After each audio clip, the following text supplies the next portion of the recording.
బ్రహ్మార్పణం. వాడు ఆగితే చక్రం ఆగిపోతుంది. జీవలక్షణాలతో తనని తానే త్రిప్పుకుంటున్నాడు. ఈ చక్రమూలం తన ఆత్మే అయి ఉన్నది.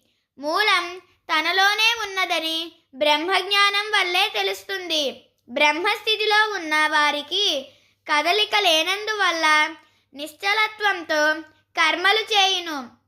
అప్పుడు కర్తృత్వం ఉండదు. బ్రహ్మమూలంతో స్పందన లేకుండా దేహ విధులు జరుగును. అంటే కాలచక్రానికి అతీతంగా ఉండుట, దానికి చిక్కకుండా అకర్తగా ఉండుట జరిగి అన్నింటి మూలం బ్రహ్మమే ఎగుచున్నాడు. అంటే నీవు ఎవరికి అప్పగిస్తే వాడే నడిపించును. నీవు ఎవరి లక్షణాలతో నడిస్తే వాడికే అప్పగించుట జరుగును. బ్రహ్మమే తానుగా తానే అంతాగా జీవన విధానం జరుగును. బ్రహ్మా